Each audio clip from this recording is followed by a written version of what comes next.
Esta es la iglesia Puerta de Esperanza, situada en San Lucas, Zacatepeques, República de Guatemala, en América Central. Para la gloria de Dios, nuestra congregación fundamenta su fe en Jesucristo y en las Santas Escrituras. Agradecemos a Dios que hoy se pueda contar con Internet para cumplir con cabalidad el mandamiento de nuestro Señor Jesucristo, que es predicar el Evangelio en todas partes del mundo.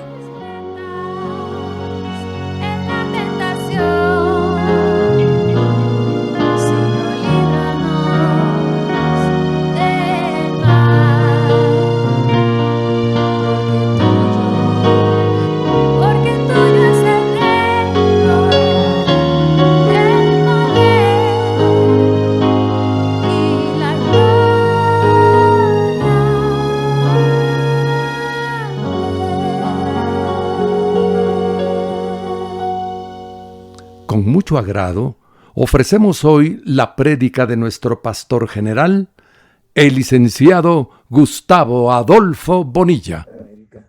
Bueno, vamos a continuar con el capítulo número 2 de la carta del apóstol Pablo a los romanos. Cuando uno analiza esta carta, se da cuenta que la carta no solamente era para la iglesia que estaba en Roma, sino que para todo el mundo, por todos los temas que se tratan, que hasta donde vamos viendo, vemos que se incluyen a diferentes grupos de personas. Entonces, en este capítulo 2, el doctor nos había marcado ahí dos grandes secciones. Uno era el justo juicio de Dios, que ya lo terminamos. Y ahorita, hoy vamos a empezar con la segunda parte, que es los judíos y la ley. En este capítulo, esta parte de los judíos y la ley, que va de los versículos 17 al 29, sí, básicamente esta parte afecta directamente a los judíos, más que a los gentiles y a otra clase de gente. Pero si vemos la primera parte del justo juicio de Dios, a estas alturas yo creo que a algunos de nosotros tal vez todavía ya se nos pasó por alto algunos temas de esa primera parte. Entonces, yo les hice un resumen para poder terminar esta parte del justo juicio de Dios, de qué era lo que se había venido hablando. Entonces vemos que en los juicios de Dios que se mencionan, hablando del capítulo número 1, del versículo 18, dice: porque la ira de Dios se revela desde el cielo contra toda impiedad e injusticia de los hombres que detienen con injusticia la verdad. Esta es la parte de los juicios, ¿verdad? Y el segundo punto es Romanos 1:21, dice: pues habiendo conocido a Dios, no le glorificaron como a Dios, ni le dieron gracias, sino que se envanecieron en sus razonamientos y su necio corazón fue entenebrecido. Esta es la segunda tanda de juicios.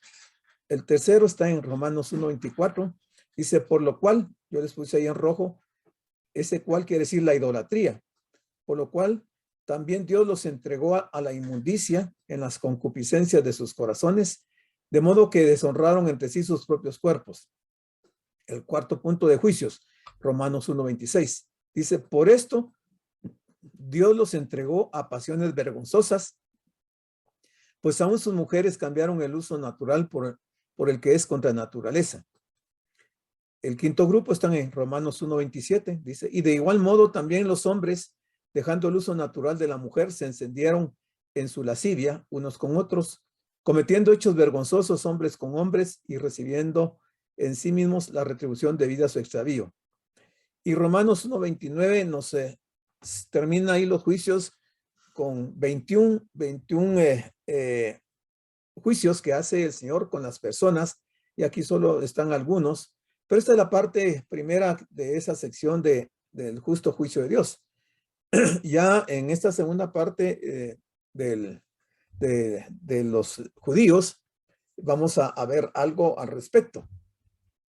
Siempre en esta parte de los justos juicios de Dios, como habla que no se ha glorificado a Dios aquí en esta parte, o sea, ¿dónde está? Aquí en esta parte del 1:21 dice, no le glorificaron como a Dios. Entonces, la palabra glorificaron tiene algún significado. Glorificar a Dios significa reconocer su grandeza y darle honor, alabándolo y adorándolo, principalmente porque Él y solo Él merece ser alabado, honrado y adorado.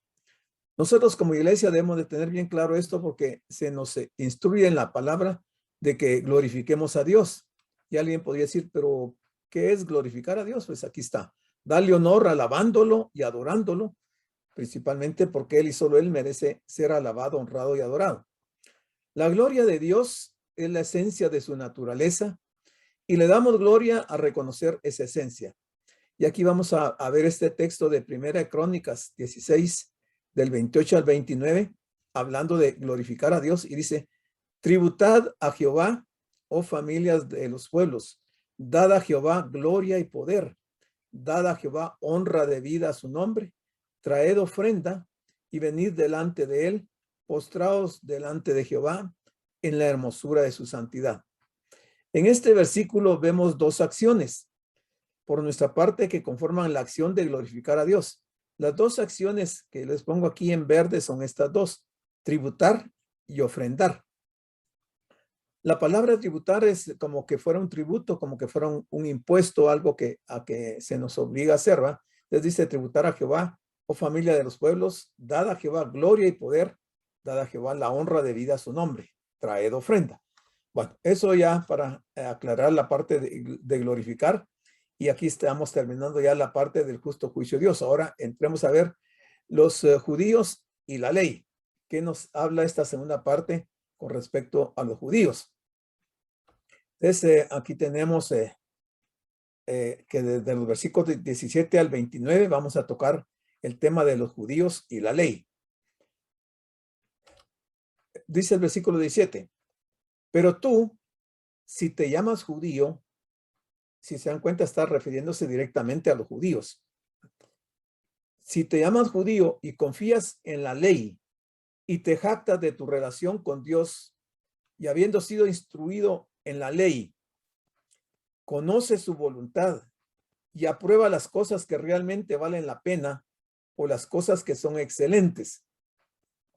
Pablo aquí es específico y es puntual porque está hablando de los judíos y señala que los judíos están confiando en la ley, pero que se están jactando de su relación con Dios. Y eso lo hacen porque habían sido instruidos en la ley. Y se supone, y Pablo así lo menciona, que estos judíos que confiaban en la ley y esa relación que Dios, porque habían sido instruidos en la ley, se suponía que ellos conocían la voluntad de Dios. ¿Verdad? Que es lo que dice el 18. Conoce su voluntad. Y apruebas las cosas que realmente valen la pena o las cosas que son excelentes. Aquí podríamos agregar que la religión ya no era para este hombre un punto de apoyo, o sea, para el judío. Le había llevado a ser orgulloso y autosuficiente. La luz del conocimiento había creado una responsabilidad añadida que ocasionó una mayor condenación. Aquí hay algunos principios que aplican a la iglesia también, porque nosotros tenemos la luz del conocimiento y que al tener esa luz del conocimiento de la palabra de Dios, tenemos una mayor responsabilidad y que teniendo mayor conocimiento y mayor responsabilidad, eso puede ocasionar mayor condenación. El judío tenía 10 ventajas sobre el que no era judío, que se mencionan en los versículos siguientes. Las primeras 5 ventajas se refieren a lo que él era, lo que el judío era. Primero, por llevar el nombre específico de judío. Segundo, por apoyarse en la ley. Tercero, por presumir de conocer a Dios. Cuarto, de conocer la voluntad de Dios. Y quinto, verificar la excelencia de ciertas cosas al ser instruido en la ley. Todo esto representa una gran responsabilidad de los judíos, que en el desarrollo de los estudios, de este estudio, vamos a ver que los judíos de esto al final no les representó ningún beneficio, por lo menos a la mayoría de judíos, porque no cumplieron con esto. O sea, cayeron en problemas de incredulidad, en problemas de idolatría, de jactancia, y se llenaron de orgullo, de vanidad, y todo eso hizo que no hubiera sido efectivo el hecho de que a ellos se les había otorgado todos estos beneficios. El 19 dice, y si estás convencido de que eres guía para los ciegos, o sea, los judíos creían que ellos eran guía para los ciegos, y ya vamos a ver quiénes son los ciegos en este caso, y que era luz para los que están en la oscuridad, y que eran instructores para los necios. O sea, hay tres aspectos aquí del versículo 19. Guía para los ciegos, luz para los que están en la oscuridad, e instructor de los necios. Casi va paralelo con lo que es la iglesia, porque nosotros debiéramos de ser también guía para los ciegos, debiéramos de ser luz para los que están en la oscuridad y debiéramos de ser instructores para la gente necia. Y dice también el 20, maestro de los inmaduros o de los niños, porque en la ley tienes la encarnación del conocimiento y de la verdad, en la ley. O sea, debía ser maestros para los principiantes, para los que todavía no tenían cierto grado de madurez en el conocimiento de la palabra de Dios. Y que por la ley ellos tenían la encarnación del conocimiento y de la verdad. Esto es lo que Pablo está asumiendo que tenían todos los judíos, pero en el desarrollo de este capítulo vamos a ver que esto no fue realmente algo que ellos pudieron llevar a cabo. Por cuanto poseían la ley, los judíos se sentían confiados. Aquí estuvo el primer problema. Ellos se confiaron creyendo que teniendo la ley ya no necesitaban dedicarse más a escudriñar la palabra de Dios. Y se sentían también con cierta superioridad espiritual como maestros que podían guiar a los paganos. O sea, los ciegos aquí son los paganos ciegos que se encuentran en Mateo 23, del 24 al 28. Y también para darle luz y demostrar su sabiduría en los caminos de Dios. Y que se sentían muy capaces de enseñar a infantes, una referencia probable a los prosélitos gentiles del judaísmo. O sea, la gente que no era judía y que se convertía al judaísmo, a esta gente se le llamaban prosélitos y normalmente eran gentiles, ¿verdad? Porque el judío por nacimiento pues ya era parte del pueblo de Dios, pero la gente que era gentil y quería abrazar el judaísmo se convertían en prosélitos.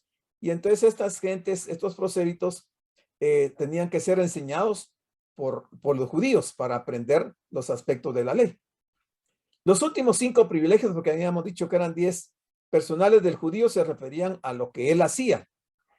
Primero, estar convencido de ser un guía de ciegos. Segundo, ser una luz para los que andaban en la oscuridad. Tercero, instruir a los ignorantes. Cuarto, enseñar a la gente sencilla o inmadura. Y quinto, tener en la ley la regla del conocimiento y la verdad. Sin embargo, uno se da cuenta que en el periodo en que el Señor estuvo en Israel enseñando, le señaló a los judíos una serie de deficiencias que realmente eran preocupantes. Porque en el capítulo 15 de Mateo, el Señor les habla que ellos han antepuesto las tradiciones judías por sustituyendo la ley de Dios. Entonces se fueron desviando al punto que tomaron las tradiciones en lugar de la ley de Dios. Y eso era lo que estaban enseñando, por lo cual el Señor los censuró muy fuertemente. Entonces lo que fue al principio algo de beneficio para ellos, con el correr de los días, finalmente ellos perdieron la brújula y se fueron por otro camino. Aunque los judíos habían sido privilegiados de un modo único y disfrutaban de más ventajas que todos los demás, no parecían darse cuenta de que estas bendiciones implicaban obligaciones. Mucha de esta gente, en vez de usar sus dotes superiores para ayudar a los que estaban en necesidad, simplemente alardeaban de sus prerrogativas. Esta actitud de jactancia se expresaba de diferentes maneras. En primer lugar, ellos se jactaban del hecho mismo de ser judíos. Mire, este fue un error terrible de parte de ellos. Y a veces eso sucede con el cristiano, cuando se compara con el no creyente. Nos jactamos de ser cristianos y que conocemos la palabra de Dios y finalmente caemos en el mismo problema de los judíos. Y probablemente pensaban, visto que somos judíos, somos mejores que todos los demás. ¿No era acaso cierto que el judío tenía derecho a considerarse miembro de la raza escogida? ¿De ser un pueblo escogido por Dios? Por supuesto. Dios se los había dicho claramente, pero ellos lo tomaron más allá de su contexto, de lo que el Señor quería darles a entender, y entonces empezaron a jactarse y pensaban que por el hecho de ser judíos ya lo tenían todo y que nadie era mejor que ellos. Y en Deuteronomio 10:15 encontramos cabalmente el motivo de la jactancia de ellos. El Señor les había dicho en esa época, dice, solamente de tus padres se agradó Jehová para amarlos y escogió su descendencia después de ellos a vosotros, de entre todos los pueblos como en este día.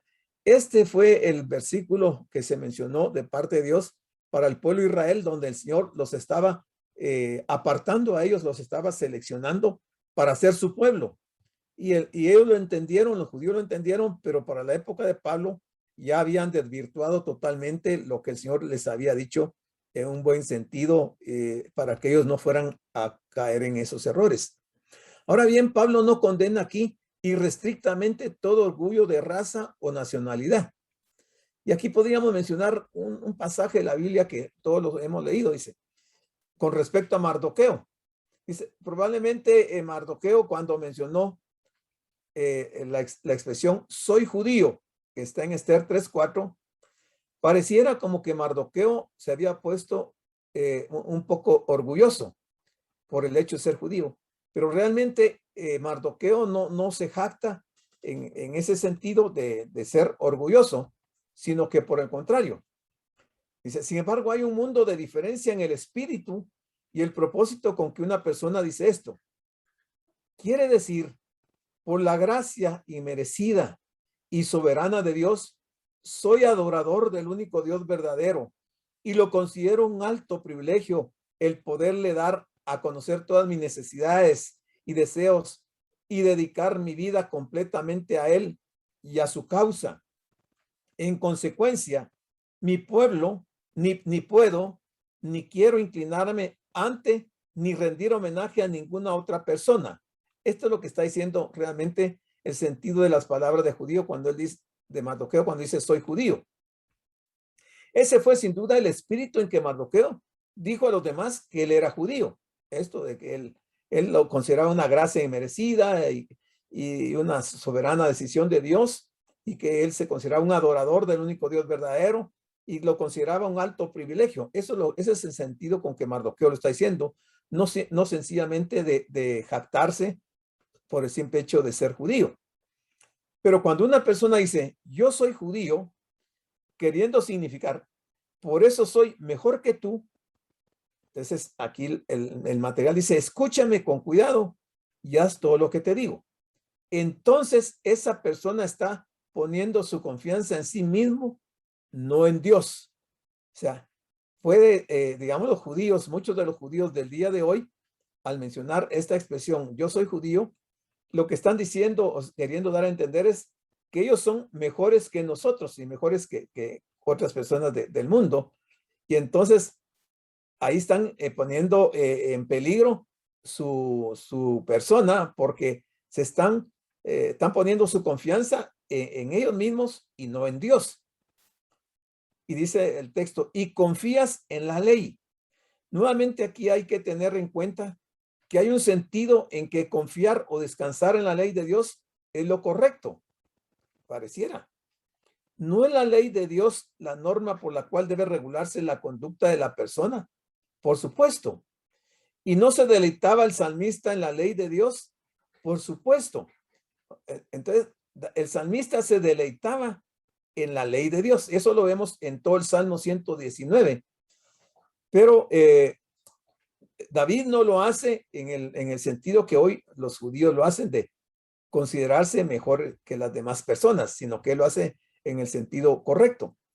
Sin embargo, los judíos que Pablo tenía en mente cometían un doble error en lo referente a su confianza en la ley. ¿Cuál es ese doble error? Primero, que la mera posesión de la ley y su instrucción en la misma les daba un sentido de seguridad y superioridad.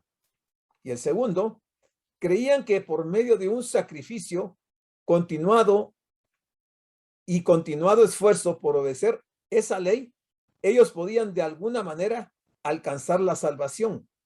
O sea, estaban asumiendo que la salvación era por obras, porque ellos hacían un gran esfuerzo en obedecer esa ley y porque se circuncidaban.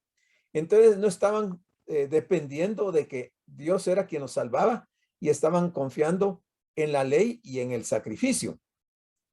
Dice, y te jactas de tu relación con Dios, como si esta relación, aún en el caso la hubiese sido ocasionada por buenas obras. O sea, todo esto ellos lo están relacionando con las buenas obras. Aquí por primera vez en Romanos, el apóstol usa el verbo jactarse o alardear. La palabra utilizada en el original se encuentra en el Nuevo Testamento, limitada casi exclusivamente a los escritos de Pablo.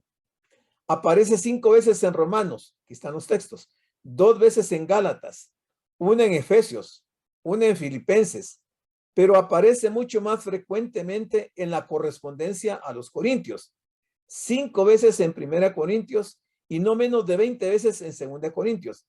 De modo que en total Pablo utiliza este verbo 34 o 35 veces, el verbo jactarse o alardear, que es el problema de los judíos, no de todos, como decimos, pero sí de una buena parte de judíos. A veces este verbo se usa en un sentido favorable. Por ejemplo, lejos esté gloriarme, sino en la cruz de nuestro Señor Jesucristo. O sea, aquí gloriarme es una palabra como sinónima de jactarse, pero aquí se está usando en el sentido correcto de la expresión. Dice, lejos esté de mí gloriarme, o sea, jactarme, sino en la cruz de nuestro Señor Jesucristo. Gálatas 6:14. Hay algo así como gloriarse en el Señor en 2 Corintios 10:17 o en Cristo Jesús. O sea, nos podemos gloriar en el Señor o en Cristo Jesús. El apóstol hasta llega a gloriarse en su debilidad. Dice, porque cuando él es débil, entonces en el Señor, él es fuerte. Pero el uso frecuente de este verbo es en un sentido desfavorable. O sea, hay que tener cuidado con esta jactancia o alardear de que por ser creyentes y por conocer al Señor o por conocer las Escrituras, somos mejores que alguien más. Por ejemplo, los corintios se jactaban o se gloriaban con referencia a hombres, así como si le debiesen a estos su salvación. Y aquí yo puse un ejemplo que nos sirve para ilustrar esta parte de que los corintios se estaban jactando o gloriando en referencia a los hombres. Y es este texto de 1 Corintios 1:12. Quiero decir que cada uno de vosotros dice, yo soy de Pablo, y yo de Apolos, y yo de Cefas, y yo de Cristo. O sea, relacionando que creyendo como que Pablo, Apolos o Cefas, por ellos podían tener la salvación. Y esa es una falsa jactancia. Ese es un error. De modo que Pablo les diga, basta de gloriarse en los hombres, en 1 Corintios 3:21. El que se gloría, gloríese en el Señor.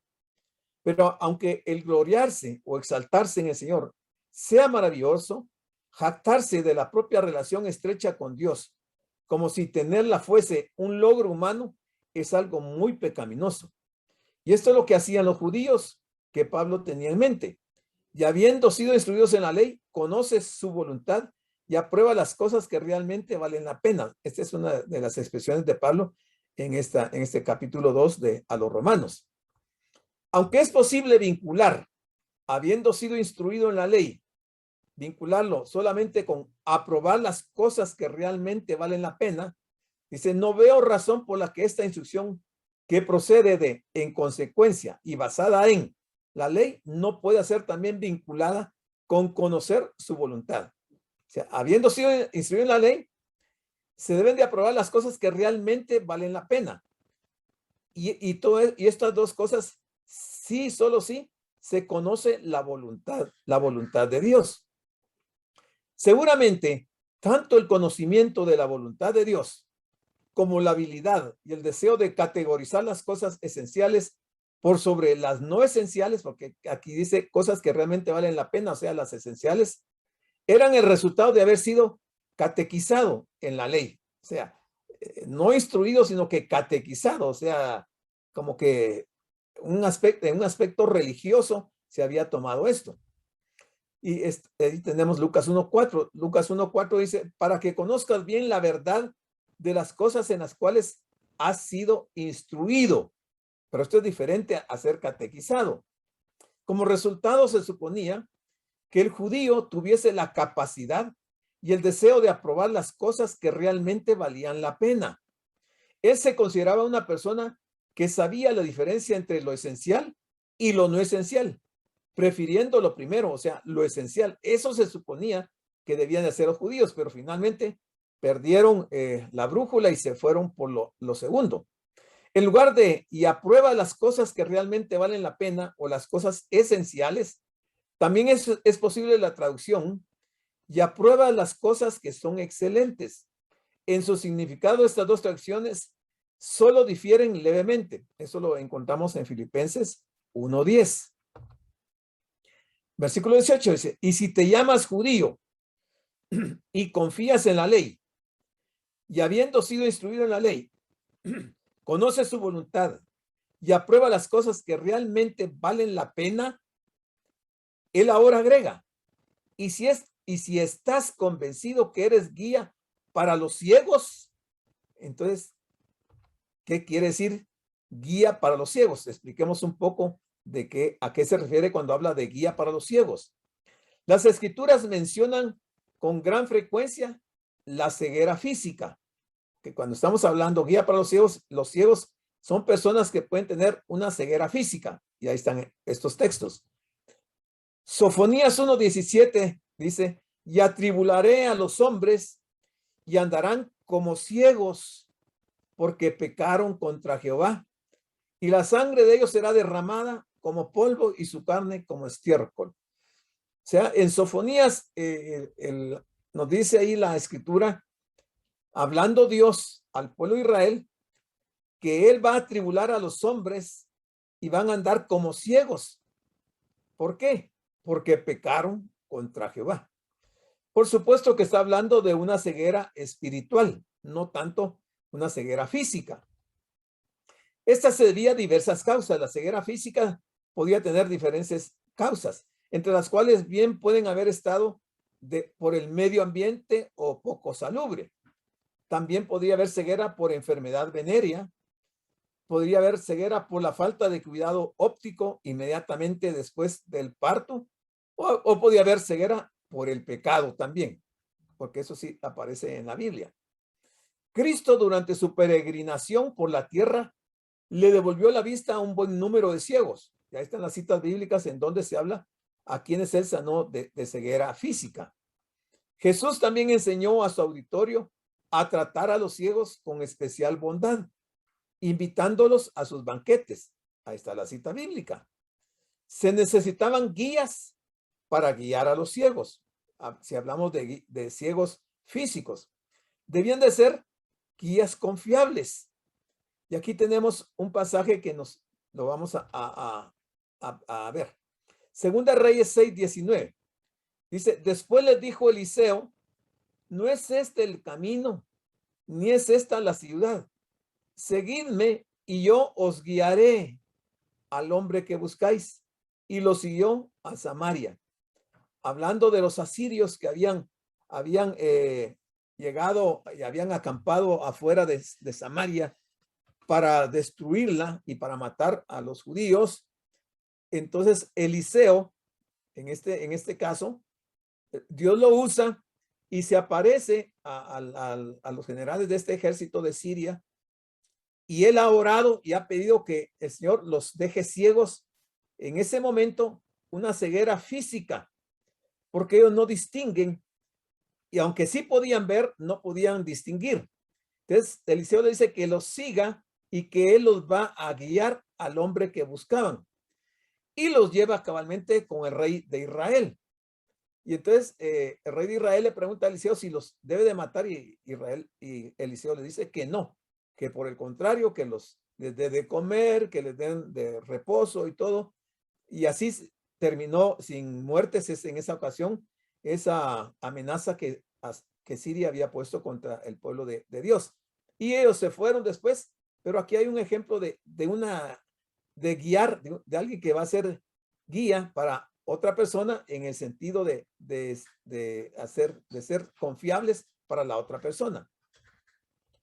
Se dice que es comprensible que por medio de una transición fácil, la que probablemente ya era evidente en Deuteronomio 27:18, la ceguera física se transforme en el símbolo de la ceguera intelectual, ceguera moral y ceguera espiritual. O sea, hay un proceso de transición muy fácil en que el Señor, con las personas que están rechazando su palabra, y que puede convertir su vista en una ceguera física, y que se transforma también en una ceguera intelectual, o sea, que no van a tener conocimiento de la palabra, que una ceguera moral, que no van a ver la moralidad, sino que van a caer en la inmoralidad, y una ceguera espiritual, que es la peor de todas. Entonces, que no van a poder entender la palabra de Dios. Nótese la impresionante transición de la una, o sea, de la física a la otra, la espiritual. Y ahí hay una cita bíblica para que se vea también. Aquí vamos a ver un pasaje de Juan 9:39 de un ciego. Dijo Jesús: para juicio he venido yo a este mundo, para que los que no ven, vean, y los que ven, sean cegados. Entonces algunos de los fariseos que estaban con él al oír esto le dijeron: ¿acaso nosotros somos también ciegos? Jesús le respondió: si fuerais ciegos, no tendríais pecado, mas ahora, porque decís vemos, vuestro pecado permanece. O sea, que ellos podían ver físicamente, pero espiritualmente estaban ciegos. Y ese es un pasaje cuando el Señor sana a aquel ciego de nacimiento. O sea, aquí hace una combinación de la ceguera física con la ceguera espiritual. Muy triste, por cierto, era la condición de la gente espiritualmente ciega, porque tenemos que entender, hermanos, que aún dentro de las iglesias hay gente que espiritualmente es ciega, no puede discernir la palabra de Dios. Si eran llevados por guías igualmente ciegos, o sea, alguien que espiritualmente es ciego y quiere guiar a otro ciego, va a causarle un mayor problema al que ya es ciego.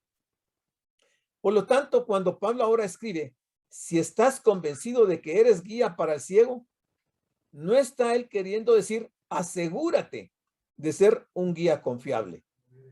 Porque en este caso, como ellos ya se estaban jactando por tener la ley, entonces creían que ya con eso lo habían conseguido todo. Es fácil entender que muchos judíos instruidos en el templo y en la sinagoga deben en efecto haberse considerado guías competentes de aquellos no tan privilegiados como ellos. Y básicamente aquí podíamos mencionar a los fariseos, ¿va? Que se consideraban guías del pueblo de Israel, y que ellos estaban más ciegos que el pueblo que desconocía la palabra de Dios. También habla de la luz para los que están en la oscuridad. En ese sentido dice que la Biblia de los judíos era y es un libro misionero desde el principio. En tu simiente serán benditas todas las naciones de la tierra, Génesis 22:18, hasta el fin, porque desde donde el sol nace hasta donde se pone, es grande mi nombre entre las naciones, Malaquías 1:11. Y entre el principio y el fin leemos: te he puesto por luz a las naciones. Interesante lo que el Señor esperaba del pueblo de Israel: te he puesto por luz a las naciones. Hasta cierto punto, los judíos entendieron esto por vivir en medio de un medio ambiente pagano, especialmente durante la cautividad, pero en cierta medida aún antes y en algún sentido también durante los días de la presencia de Cristo sobre la tierra. Ellos no solamente se defendieron de los ataques paganos contra su monoteísmo, sino que hasta llevaron la batalla al campo enemigo atacando el politeísmo y la iniquidad de los gentiles, especialmente la perversión sexual. Siempre Dios ha tenido un grupo, un remanente de judíos fieles al Señor, fieles a su palabra y que han hecho o han librado estas batallas de primero defender su monoteísmo, pero atacando el politeísmo. Entonces también los santos libros fueron traducidos a idiomas que los gentiles podían entender. Hasta cierto punto, entonces los judíos eran una bendición para las naciones que los rodeaban cuando empezaron. O sea, hubo un momento en que los judíos sirvieron de bendición para las naciones que los rodeaban. Muchos paganos encontraron a Cristo a través del escalón de la sinagoga, ya que fue ahí donde Jesús y más tarde sus apóstoles, especialmente Pablo, proclamaron el evangelio de la salvación, Marcos 1:39, incluyendo la sinagoga durante la época del Nuevo Testamento. Este es un lado del cuadro, el otro es descrito por Jesús en Mateo 23:15, cuando el Señor dice: ay de vosotros, escribas y fariseos, hipócritas, porque recorréis mar y tierra para hacer un solo prosélito, y cuando ha llegado a hacerlo, lo hacéis 2 veces más hijo del infierno que vosotros mismos. Ya aquí, los judíos y principalmente sus líderes religiosos habían caído en la trampa mortal de jactarse, de que por ser judíos o ser sacerdotes o sumos sacerdotes, creían que ya tenían a Dios en posesión de ellos y acaparado. Y realmente nada que ver, porque si vemos las palabras del Señor, es bien fuerte la expresión cuando les dice a los escribas y fariseos hipócritas, ¿verdad? Porque ellos realmente ya habían perdido la visión espiritual. No era tanto el propósito de los escribas y fariseos cambiar a un gentil en un judío. No, él debía llegar a ser un fariseo pleno, a ser un legalista, un ritualista y un fastidioso respecto a los más mínimos detalles, lleno de celo fanático por su nueva religión de salvación por las obras. O sea, los judíos, estos que se están mencionando aquí, habían pensado que la salvación se podía adquirir por medio de obras. Y entonces a los que ellos estaban guiando o los estaban enseñando supuestamente en la ley, ellos pretendían que ellos llegaran a ser fariseos plenos, legalistas, ritualistas, fastidiosos y fanáticos. Que esto se ve mucho, hermanos, hoy en día dentro de las religiones. Muchos miembros de las religiones se vuelven fanáticos. Y un fanático no tiene discernimiento, no piensa, no usa la razón, sino que simplemente se deja llevar por las circunstancias sin darse cuenta si tiene o no tiene la razón. Y entonces rayan en lo ridículo. Como lo indica Jesús, bien pronto este nuevo converso sería más fariseo que el fariseo en su intolerancia, ya que es un hecho comprobado que los convertidos frecuentemente se desbordan, transformándose en devotos fanáticos de su nueva fe. Esto lo vemos en nuestros días y nuestra iglesia no escapa de esto. Ustedes saben que hemos estado dando enseñanzas acerca de lo que la Biblia realmente dice con respecto a las señales, milagros y prodigios. Sin embargo, hay personas que están tan fanatizadas por lo que se les enseñó hace tiempo que no abren su mente para que la palabra de Dios haya acomodo en sus vidas y que salgan del error doctrinal en que se encuentran. Y entonces lo que hacen es poner en ridículo su religión, porque lo que tienen es una religión, al no comprender algunos conceptos o palabras o hechos o acciones que la palabra de Dios nos enseña categóricamente. Y entonces la gente se mantiene aislada y con lo que mal le enseñaron, o sea, una mala doctrina que le dieron, se han quedado afianzados en eso y no abren su mente para poder entender lo que realmente es, dice la palabra de Dios. Y eso los va a llevar a situaciones difíciles. También ellos se consideraban instructores de los necios. Lo que Pablo probablemente haya querido decir era, si estás convencido de que haya sido dotado de tanta sabiduría y conocimiento, que estás cabalmente capacitado para enseñar a quienes, según tu estimación, son decididamente necios. Alguien que es ciego, que no puede ser guía, él solito se está poniendo en un problema más complicado que al que él quiere enseñar o llevar o guiar. Ellos decían también que eran maestros de los inmaduros. Una traducción que merece consideración y que quizá pudiera ser la correcta es maestro de niños o bebés. Y eso lo encontramos en estas citas bíblicas. Hay personas que pueden llevar 5, 10 o 20 años de estar dentro de la iglesia, pero que son niños, que todavía necesitan de la leche espiritual porque no han crecido de tal manera que no pueden saborear la palabra más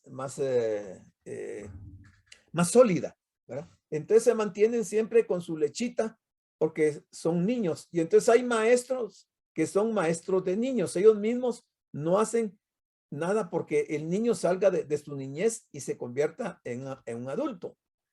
Es fácil comprender que un judío, habiendo sido instruido en el conocimiento de la ley desde su juventud, pudiera considerarse cabalmente capacitado para dar instrucción a los gentiles. O en caso de considerar que esta era una tarea para sus maestros, los escribas, y prefiriera no acercarse demasiado a aquellos que en su opinión eran impuros, estaría dispuesto al menos a enseñar a nuevos conversos al judaísmo del paganismo. Eso sí podían estar ellos un poco inclinados a eso, pero que también su misma inmadurez, porque se consideraban maestros, pero eran inmaduros también, no iban a poder ayudar a los que lo necesitaban. Pablo añade, porque en la ley tienes la encarnación o depósito del conocimiento y de la verdad. En la ley tenemos la encarnación del conocimiento de Dios, por supuesto, y de la verdad de Dios, obviamente.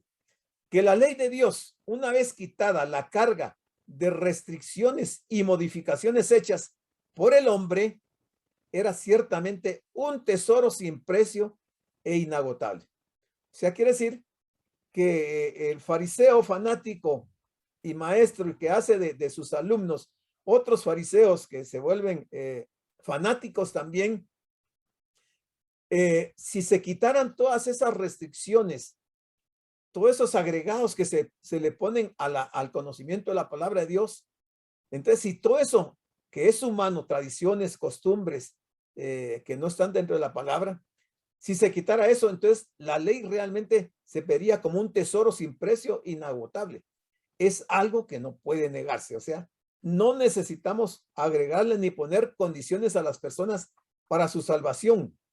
Lo que la gente necesita es reconocer a Cristo como su Señor y Salvador, y de esa forma alcanzan la salvación. No tienen que hacer ningún ritual, no tienen que hacer ningún sacrificio, como algunas religiones acostumbran, ¿verdad? Que hay hasta situaciones de flagelación para poder ser salvos. Y la salvación no depende de eso, de las obras. La salvación es gratuita y la otorga el Señor simplemente con la expresión de aceptarlo. La ley de los 10 mandamientos, todo el Pentateuco y más, el entero Antiguo Testamento eran, por cierto, una fuente de conocimiento y de verdad. Eso lo encontramos en Salmo 119, 66. Y si ahora, por un momento, resumimos lo que dice Pablo, podríamos encontrar lo siguiente. Primero, si estás convencido de que eres guía para el ciego, si estás convencido que eres luz para los que están en oscuridad, si estás convencido que eres instructor de los necios, si estás convencido que eres maestro de los inmaduros, porque en la ley tienes la encarnación del conocimiento y de la verdad. O sea, simple y sencillamente la palabra de Dios es suficiente y no se necesita agregarles ni nada que el hombre tenga que hacer para ser salvo.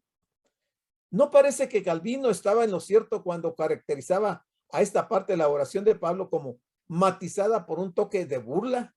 O sea, que había cierto sarcasmo de Pablo cuando se está dirigiendo a estos judíos, porque ellos se consideraban que eran guías, que eran maestros, que eran luz y que eran instructores. Él lo hace en una forma sarcástica, se estaba burlando de ellos porque realmente lo que estaba pasando era todo lo contrario. Lo que el apóstol probablemente está diciendo es, si realmente piensas que eres tan erudito y sabio y competente, ¿no es hora de que comiences a examinarte a ti mismo? Y mire, todo esto trae una relación porque cuando lleguemos a los versículos 21, 22, 23, ahí vamos a encontrarle sentido a todo esto que estamos diciendo de por qué Pablo les está señalando a estos judíos de que ellos se consideraban maestros y se consideraban luz y instructores y todo esto, porque ellos realmente pensaban que eran eruditos, que eran sabios y que eran competentes. Pero si así fuera, no era lógico que primero ellos comenzaran a examinarse a sí mismos y dejaran de hacer lo que estaban haciendo, porque Pablo aquí a continuación los va a acusar. Cuando hablamos de erudito, la erudición se refiere a esto. Es un saber profundo en un tipo de conocimientos y especialmente en los referentes a disciplinas literarias e históricas. Ok, entonces siguiendo, dice, ahora Pablo, aquí está lo que le decía, ahora Pablo pues mirando a este hombre, a esos hombres, a estos fariseos, esta gente, le hizo ciertas preguntas que encontramos aquí, comenzando con el versículo 21 y 22. O sea, aquí dice hombre, pero decía, debería ser hombres, o deberían ser estos judíos que se consideraban maestros, guías y instructores. Y veamos, aquí viene una parte bien importante con la cual se le da forma y se entiende más lo que hemos venido diciendo. Pablo mencionó 3 pecados comunes. Primero, la inmoralidad, es decir, pecado contra otras personas. Segundo, sensualidad, es decir, pecados contra uno mismo. Y tercero, idolatría, o sea, pecado contra Dios. Él los va a encerrar en estas preguntas, estos conceptos. Y dice el 21, tú, refiriéndose a estos fariseos, a esos judíos que se estaban jactando, tú entonces que enseñas a otro, ¿no te enseñas a ti mismo? Lo lógico es que si yo no he aprendido, ¿cómo le voy a enseñar a otro? Primero tengo que aprender yo mismo para poder enseñar a otro.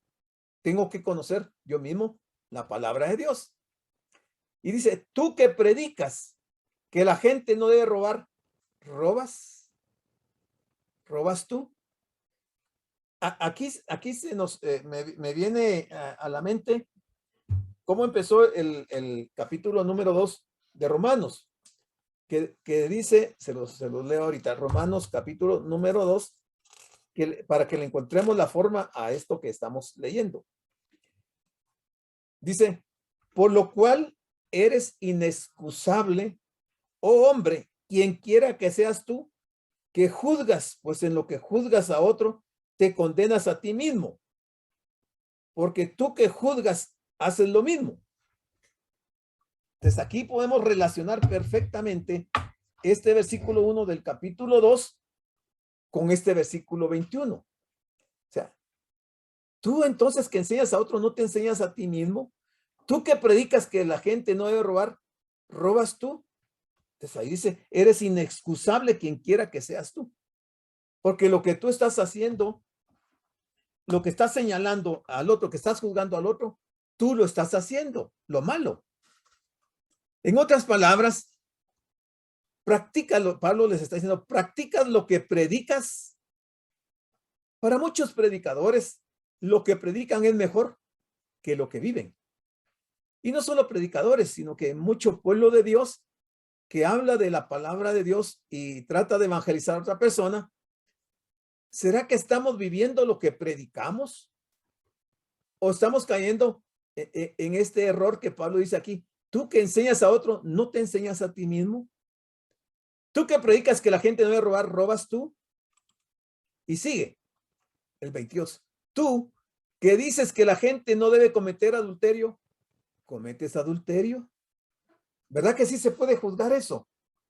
Algunos cuando toman el versículo por separado de capítulo 2 de Romanos y el versículo 1, y que dice que eres inexcusable tú que juzgas, dice, vaya, ahí dice que no hay que juzgar, pero no están viendo todo el contexto, porque está hablando de que cómo una persona que está en adulterio va a juzgar a otra que está en adulterio. ¿Cómo una persona que roba va a enseñar a otra a decirle que no robe? ¿Cómo una persona que es ignorante va a enseñar a otro lo que él no sabe? Y dice también, tú que aborreces los ídolos, ¿robas los templos? Todo esto lo está diciendo Pablo porque definitivamente él conocía la condición de la iglesia de Roma. Y la iglesia de Roma, muy parecida a muchas iglesias de nuestros días, donde se está practicando todo esto que Pablo está diciendo aquí.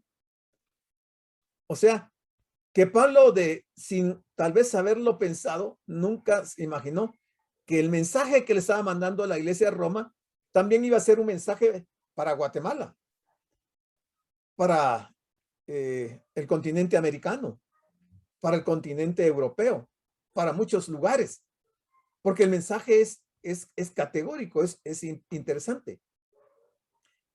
¿Cometes sacrilegio? ¿Robas las riquezas de los templos? Al judío en la cautividad de Babilonia nunca le molestó hacer negocios con los objetos que salían de templos paganos y vendía esas cosas como parte de sus negocios. Y a veces me pongo a pensar de aquellas personas que han estado en el catolicismo y luego que salen del catolicismo agarran todas sus imágenes y las van a vender porque no quieren perder el valor de aquello, porque dicen son obras de arte, que eso lo tuvo mi bisabuelito y mi tatarabuelo y tiene un valor sentimental y entonces no quieren deshacerse de eso. Pero aquí dice, robas las riquezas de los templos. Al judío en la cautividad de Babilonia nunca le molestó hacer negocios con los objetos que salían de templos paganos y vendía esas cosas como parte de sus negocios. Ahí estamos cayendo en eso mismo para aquellos que han hecho eso. La idolatría fue el punto culminante para el judío. Y por cierto, diremos que él no podría haber caído más bajo que eso. Y se consideraban guías, se consideraban maestros, instructores. Dice el 23, tú que te jactas de la ley, te jactas de la ley, deshonras a Dios por tu transgresión de la ley. Eso era lo que estaban haciendo los fariseos. Estos que decían que eran maestros, estos que estaban judaizando. Hay quienes sostienen que los versículos del 17 al 23 contienen varios anacolutos. Ya les voy a explicar qué es anacolutos. Es decir, expresiones en que la construcción gramatical con la que la oración comienza no es completada. O sea, la condición no tiene la esperada conclusión. Aquí está básicamente, pero también el concepto que da el diccionario dice anacoluto, falta de correlación o concordancia sintáctica entre los elementos de una oración gramatical, no una oración de una plegaria, ¿verdad? Entonces dice, la respuesta es que si bien en términos estrictos hay algo de verdad en esta afirmación, en el sentido más amplio, este cargo es infundado. Lo que Pablo dice aquí en realidad significa, si te presentas como una persona que confías en Dios y en su ley, y hasta enseñas a otros el significado de esta ley, y les inculcas que deben de vivir en armonía con ella, ¿cómo es que tú mismo no practicas lo que predicas? Interesante, ¿verdad? Mire, esta lección está importante porque realmente es algo que nosotros estamos viviendo o hemos vivido o hemos pasado por eso y que aquí Pablo lo está diciendo con palabras pero bien puntuales con respecto al error que cometemos. Debería traducirse el versículo 23 como una afirmación, como lo hace, por ejemplo, la Biblia de Jerusalén, o como una pregunta. Creo que ya no me da tiempo. Estamos a las -5. y mejor no voy a poder terminar, entonces mejor me voy a quedar acá y les voy a dejar tiempo para preguntas o para comentarios o para aportes que ustedes tengan. Entonces puede encender su micrófono y puede usarlo. Damos las gracias por su atención a la prédica del pastor general licenciado Gustavo Adolfo Bonilla e invitamos a la prédica del próximo domingo a esta misma hora.